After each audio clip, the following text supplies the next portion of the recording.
Okay, everybody, welcome to class. Happy Friday.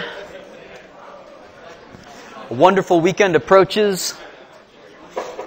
Our learning objectives for today, we're going to try and finish chapter 11, which means the very first thing we have to do is talk about Avrami kinetics, which is really just quantifying all the kinetics we've talked about up till now. We've talked about nucleation, we've talked about growth, the total transformation. There's a simple expression that allows us to sort of lump that all together into one kinetic expression that works most of the time. Not always, but it works a lot of the time. Once we have that, we're then going to spend the rest of the class mostly talking about different microstructures of steel, right? Earlier in the year, we talked about the different compositions of steel, definitely change properties. But even for the same composition, depending on how you cool it down, you can get sort of wildly different properties. We're going to talk about that using these TTT diagrams, okay? And if we have some time, we'll talk about hardening, okay? All right, so let's dive right into the Avrami equation. The Avrami equation is actually pretty cool. So we started a company recently which makes these snowboard goggles. So these are a pair of Scott goggles. We didn't make the goggles. All we did is we made an intermediate that goes between the two lenses. Most snowboard goggles have a bilens, right? So they've got a layer between. That prevents fogging because it's colder on the outside. You have that gap that sort of keeps that inner layer from getting as cold and so it doesn't fog up as much. In that gap, we've placed an electrochromic material. And if this battery is alive, which is not 100% the case, I don't know, we'll see. If it's alive, what we did is this electrochromic material, it's going to change the transmission of this film in real time, right? So what's hard to see, and you can check it out later, but we built a little photosensor right on the bridge of the nose, right? We installed a photosensor there that in real time is constantly collecting data. And then we have a clicker on the outside. We wanted this to be as simple as possible. So one click basically says, for the brightest day outside, this is going to set it so that you have some minimal transmission through, right? I guess maximum transmission. It's setting the lowest level of its darkening. The second click will be for if you want it a little bit darker still. And the third click should be the darkest yet, and that should get triggered even in this room with the low lighting that's in this room. Yeah, I can see it starting to. So maybe if I put the white behind this, it's easier to see. But you should see that from the outsides in, that's turning blue. It takes about 10 or 20 seconds, and you can already see it changing. And it's going to get sort of completely blue. It'll sort of black it out to the point where you almost can't see through it when it finishes. And when you're done, if you wanted to click it again, this thing will go back and it changes in about the same amount of time going back. So something that we knew that consumers would care about with this is transition time. The reason, like you could buy a pair of transition lenses, right? And they make photochromic lenses, which are just transition lenses. And we think two advantages over that with our company. One being, and I'm not selling this, right? So there's no conflict of interest here. One advantage is that we can choose the transparency. A photochromic lens basically goes to one color and you're stuck with that. And we think that we change a lot faster. But to prove that we change faster, we wanted to model the kinetics. Have you sent me that, Logan? Have you found that? Maybe by the end of class, I'll show you the Avrami kinetics. In the meantime, let me introduce the equation. Logan started this company with me, by the way. Okay, the Avrami equation looks like this. It's the one shown just below in red. It's y equals 1 minus the exponential of negative kt to the n. Y is going to be your fraction transformed. And what's terrific about the Avrami equation is that it works for lots of different transformations. Your transformation might be one like this, where it's actually an electronically driven transformation from a clear state to a darkened state. But that same sort of thing can work for polymers crystallizing. It can work for steels transforming. Lots of different things can be modeled with Avrami kinetics. Not everything, and sometimes you have to modify it because it doesn't get it quite right, but it's a pretty good starting point. So y is your fraction transformed. You've got your exponential. Then you've got k, t, n. Well, k and n are going to be constants for your situation. So that might be temperature-dependent constants. That might be, mechanism-dependent. Whatever you're modeling, you're going to have to figure out what k and n are for you. And then t is going to be time.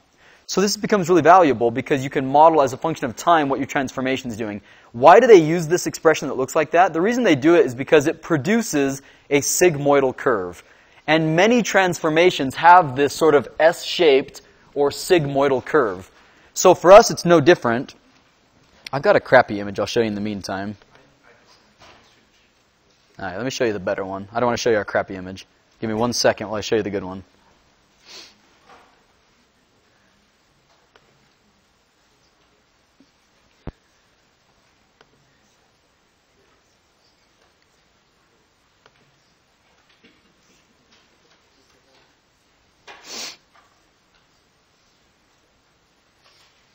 Okay.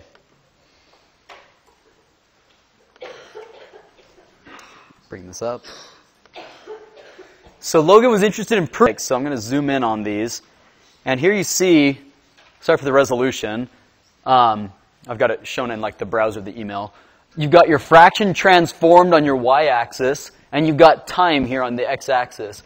The actual data points are the red and the blue points at different temperatures. One represents like a hot, hot day in the summer. One represents a cold day on the mountain, right? So this is basically your range. I mean, the first thing we see is what? We see that a cold day on the mountain, it transforms from completely, nothing all the way down to the darkest it could be. It takes a full 50 seconds to go completely blacked out. Where that same transformation to blacking it out only takes 20 seconds, right? In a hot day in the summer, right? So clearly, and this is, I think, common sense to anyone who's taking chemistry, the kinetics depend on temperature, right? So your same K and N values don't typically hold at a wide range of temperatures. For each temperature that you're interested in, you probably have to solve for K and N. But once you do so, look how well these equations can be fit by the Avrami equation. The black lines represent the Avrami fit to these equations. What's valuable for this is once you figure that out, you can then plot what K is. So this is natural log of K as a function of 1 over temperature.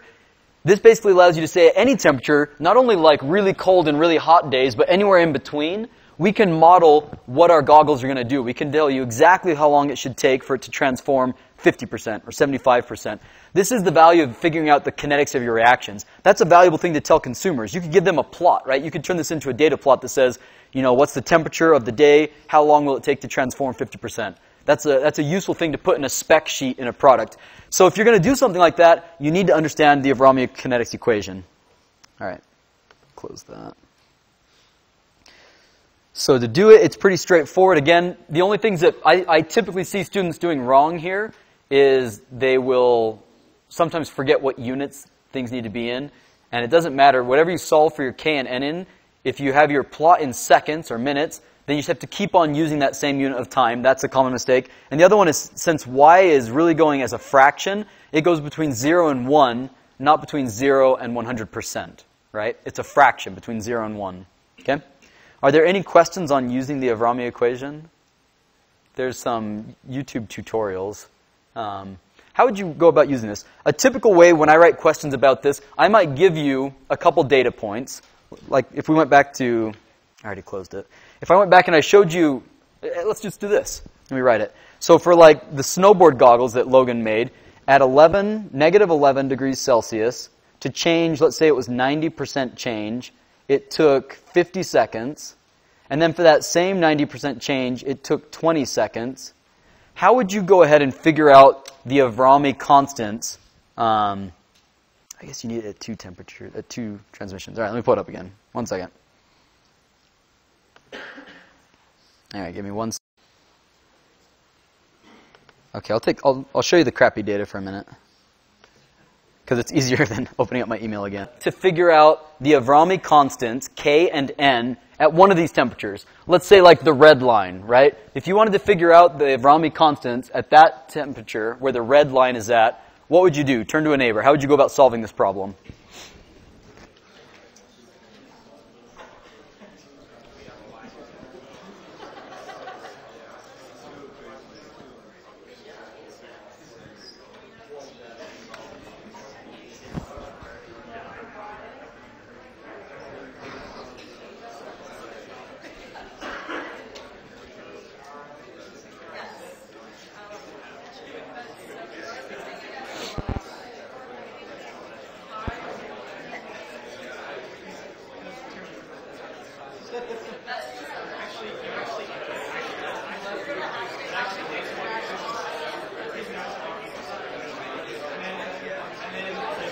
Okay, what do we think? That red line represents one temperature, right? If you wanted to develop an Avrami equation to now predict how the transformation changes as a function of time, you need K and N. How do you get K and N? Let me ask Taylor. How would you go about doing it? How would you figure it out? Yeah, there's two unknowns, so you need to write at least two equations. So what would you do? What 2 points would you take off that? And it's a little tricky to read, but like take your 100 for example. 100's right around, 0.8. Pick a different one, maybe 50's right around, 0.5. Once you have those two data points, all right, let's do, so 80% was around 100 seconds. 80% took us 100 seconds, and 50 seconds was about 50% transformed. 50% happened at 50 seconds.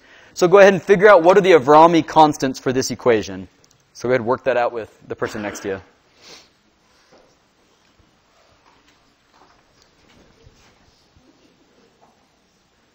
So if you don't remember, the equation is y equals 1 minus the exponential of negative k t to the n. Anybody stuck? Anybody know how to do this? Anybody not know how to do this, I should say?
Anybody got an answer for us yet?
Okay.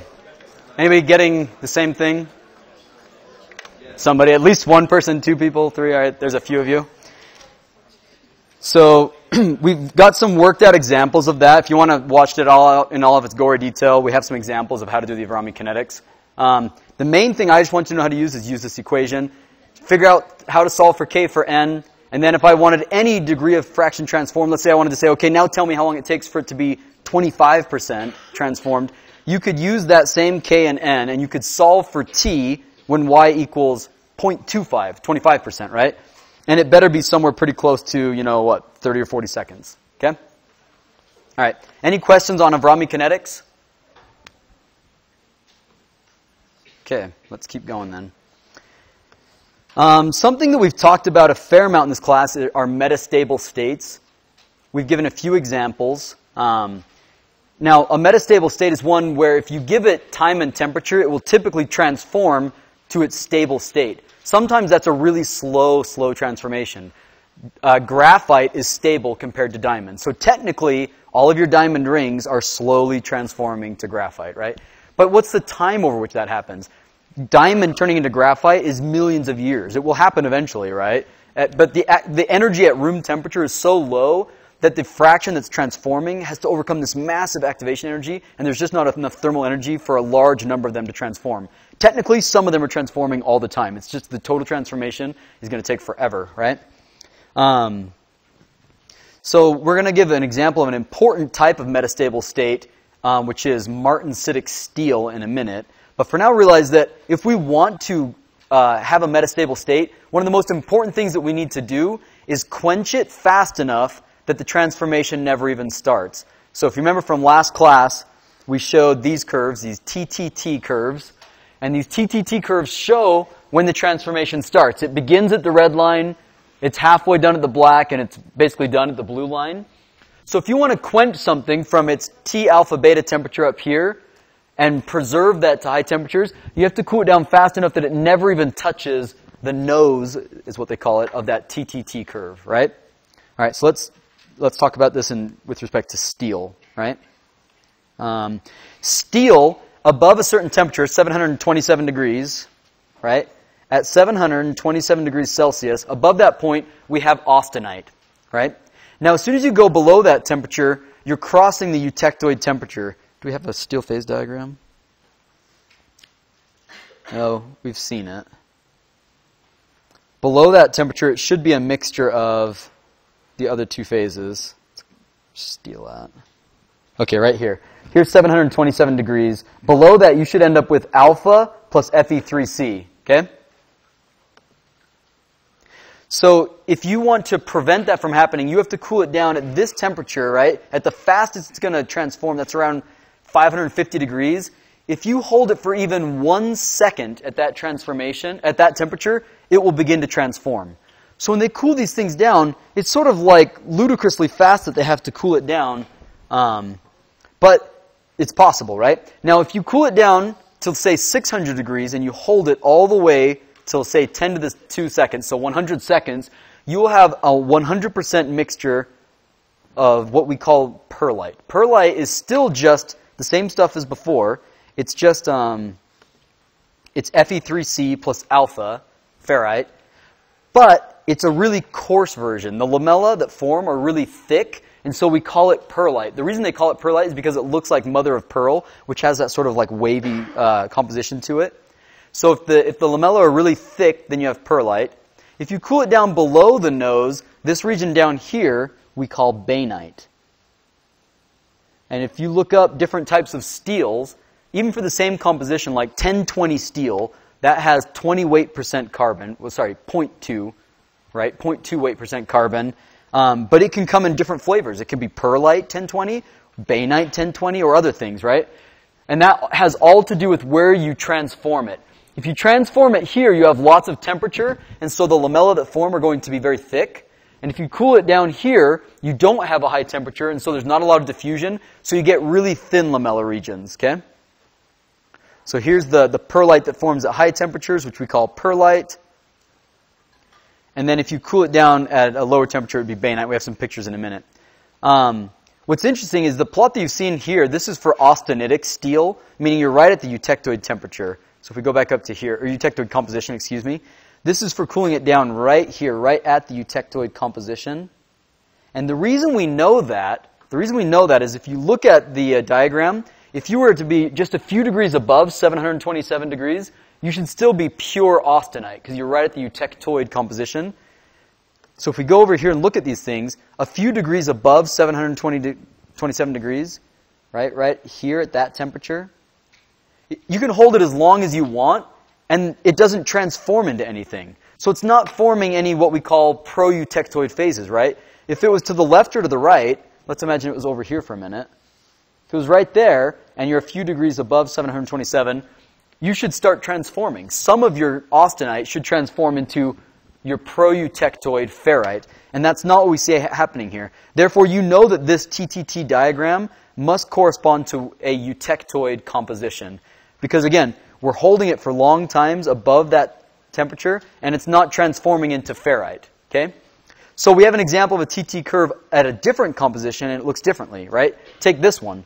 This one, you hold it for a long time above that transition temperature, and it starts to form, this is A plus F region.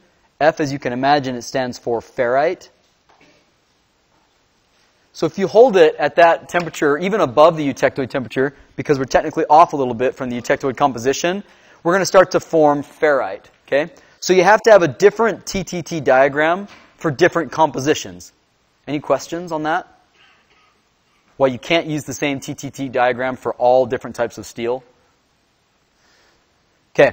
And then it changes down here too, right? As you start to transform down here, instead of just ending up with pure pearlite, right, you've got F plus P.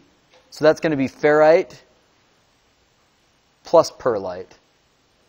Well, we know that pearlite is already a mixture of ferrite and cementite. The reason that they label it F plus P is because when you cool it down to the left, you're going to end up with pro-eutectoid ferrite that's left over, and in between it you have the eutectoid, pearlite structure. So this might be the pearlite, for example, along the grain boundaries.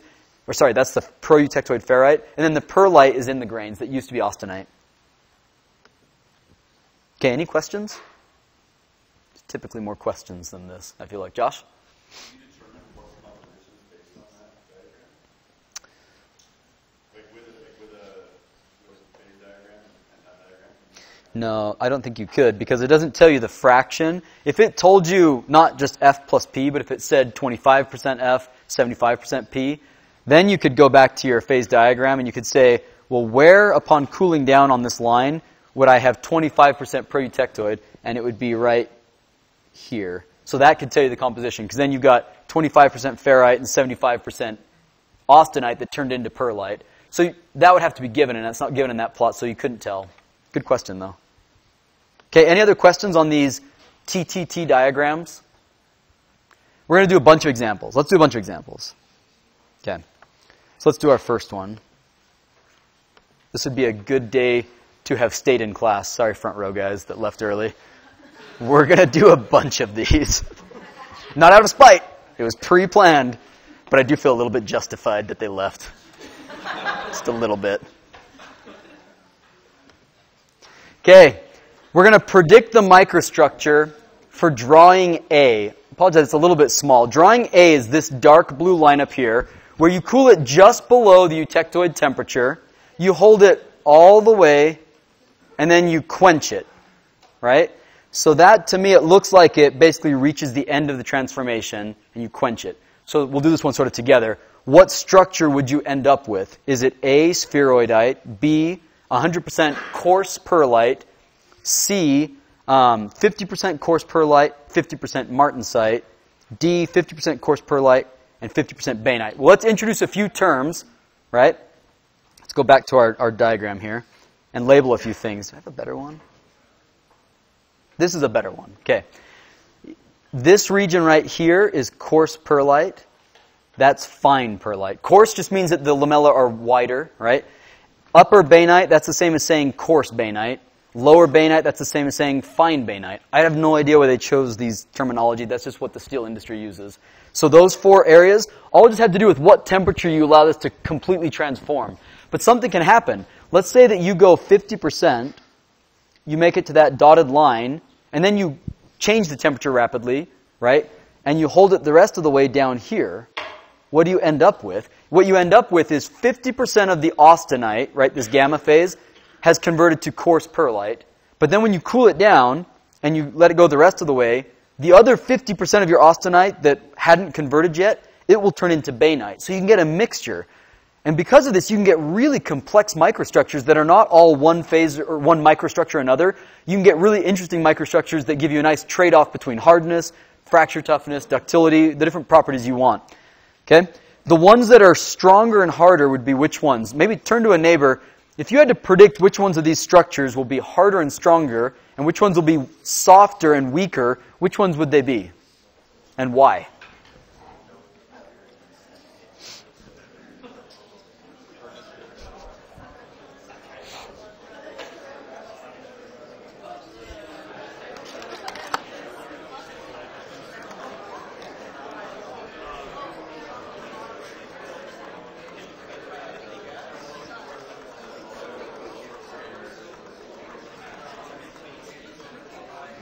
Okay, let me ask CJ. There's a lot of hand waving going on there. Some serious explaining. So what's going on? Which one would you guess? We guess fine Pearlite because there's not as much time to go into the structure it wants to. Okay. There will be like dislocations. Interesting.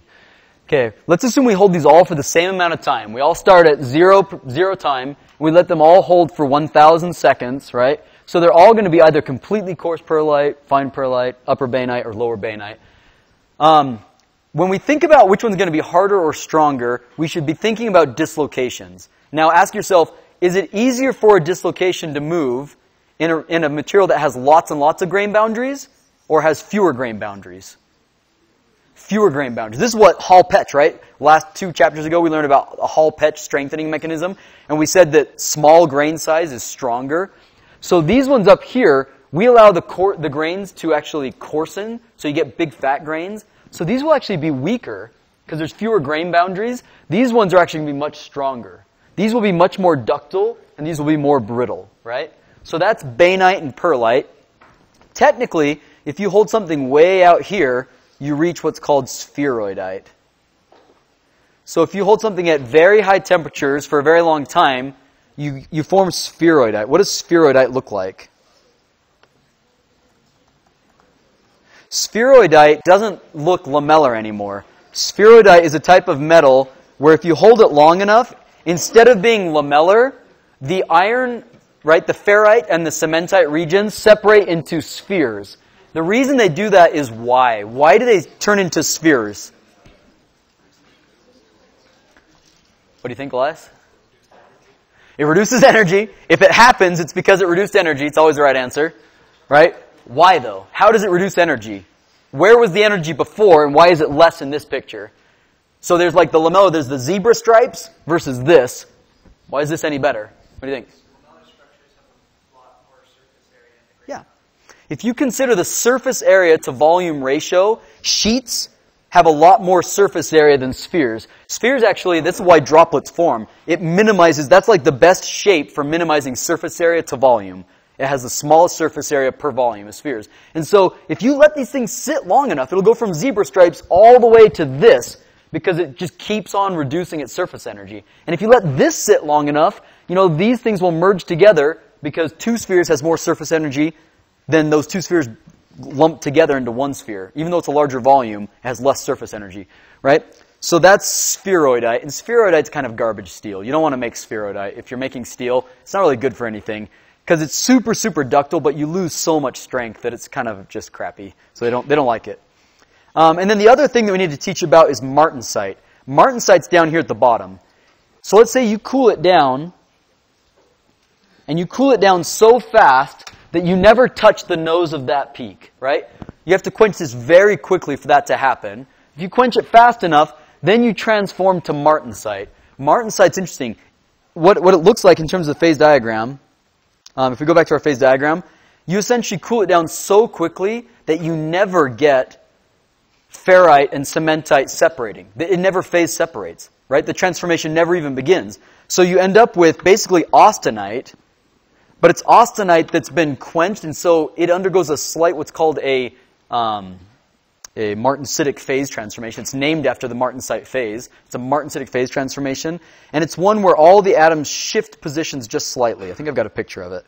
Yeah, right here. So this is FCC, austenite iron.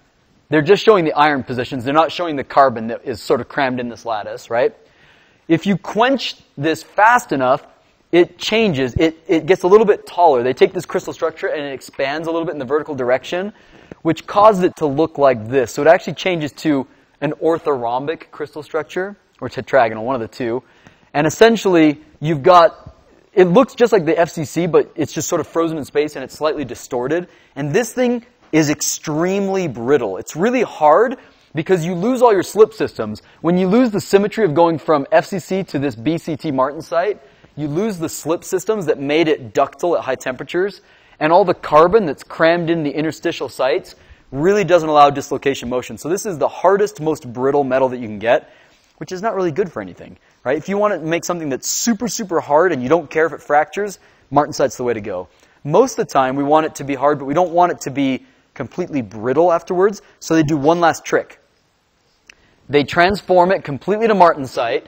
Now it's brittle, which isn't good, and then they heat it up somewhere in this region, and they hold it for a little while, and you form what's called tempered Martensite. Now, technically, tempered Martensite, when you hold it up above this temperature and hold it for a while, if you hold it past this transformation curve, you do end up with a mixture of Fe3C and ferrite.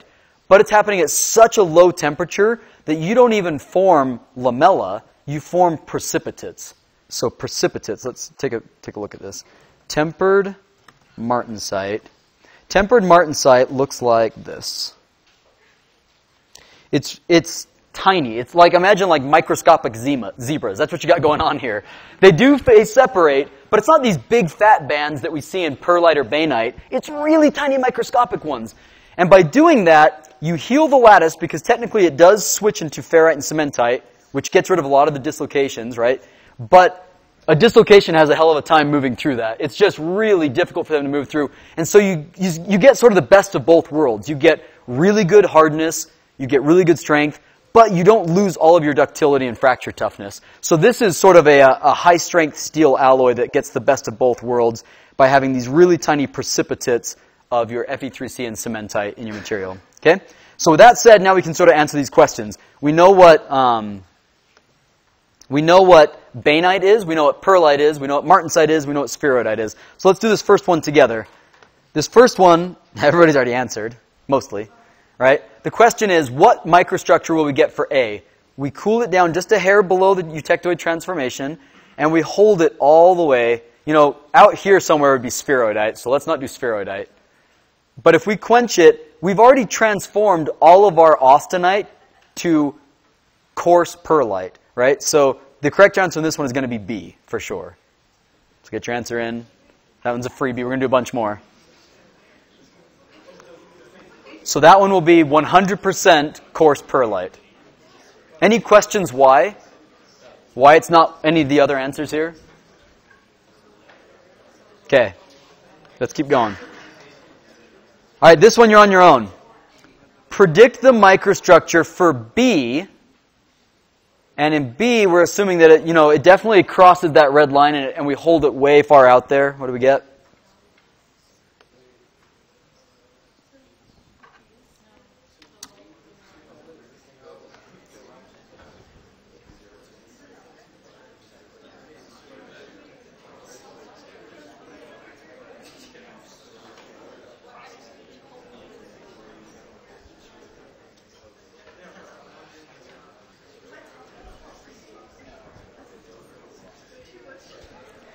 Okay, B, that's this light blue one. We held it, we quenched it, and for some reason we threw it back in the furnace and we let it sit there for a week.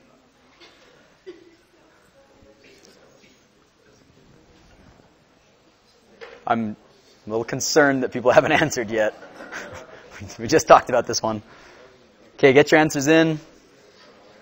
A, B, C, or D. Okay, we're going to close the poll. Okay. People better think Spheroidite, and yet... All right, let's keep going. It's definitely Spheroidite. Why is it not coarse Pearlite and Martensite? That's a good question. Like, why is it not? Well, first off, we're assuming that it crossed the red line already, right? When it crosses the red line, any austenite you had is completely transformed to a mixture of our two other phases, right? This final line, what was the red line in this one, that means that we completely crossed all the way past that line. As soon as you get to that point on that line, you have no austenite left. It's all completely pearlite, so it's not going to transform into other things because it's all already completely transformed. Okay, how about this next one? Predict the microstructure for C. C is the green one that does this zigzag business. So you quench it to 600 degrees, you hold it halfway, you quench it to a different temperature, and you hold it halfway, and then you quench it all the way down. What structure do you end up with it? A, B, C, or D?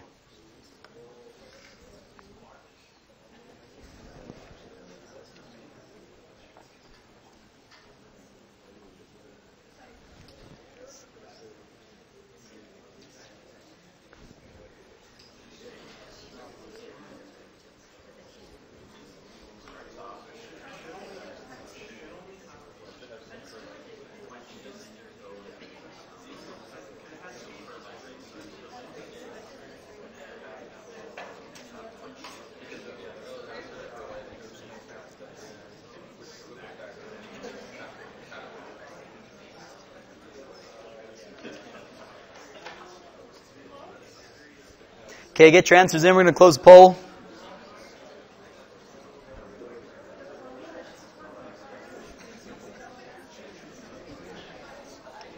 Let's use this on the poll. How big does that show up? How big does that show up the picture? You can click on it.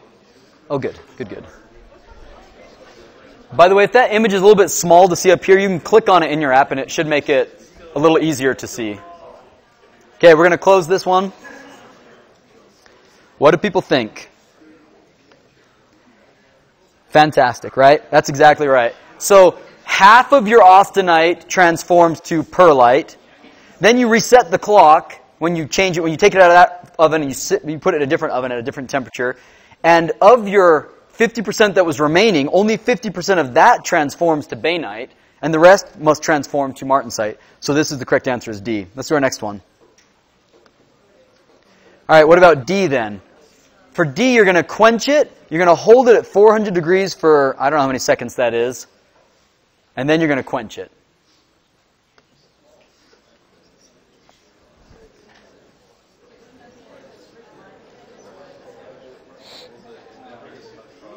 Okay, we're going to close the poll. Get your answers in. This one should be straightforward. Good, Martensite. All right, let's do a bunch more. We're going to do, these ones have to be a little bit faster now because we're running out of time. What do you get for E? E is which one here? Can I see that? E is the dark blue.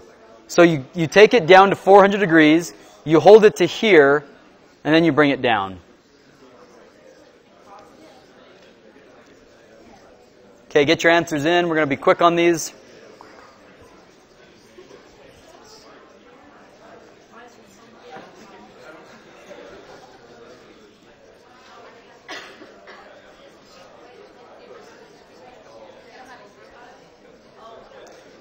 Okay, closing the poll.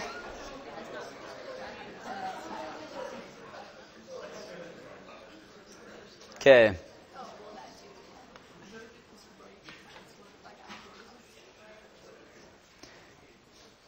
Oh, we didn't show the answers. Yeah.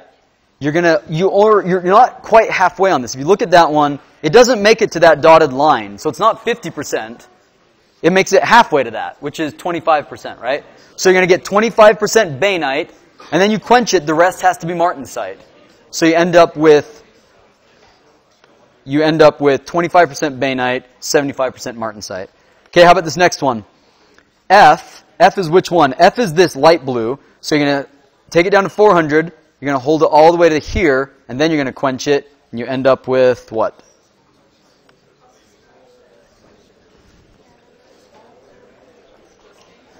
Get your answers in quick. We got to move.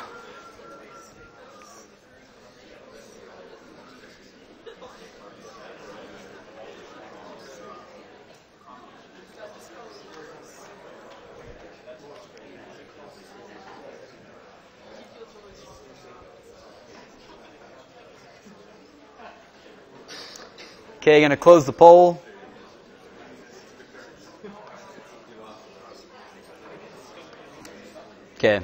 I think you guys are getting it now. Let me ask you this question. What if we did the following? What if I cooled it down like this? I cool it down, and I take it to like here, lower Bainite, I hold it there, and then I put it in a high temperature furnace, and I hold it to there, and then I quench it. What do I end up with? Turn to your neighbor. What do you get?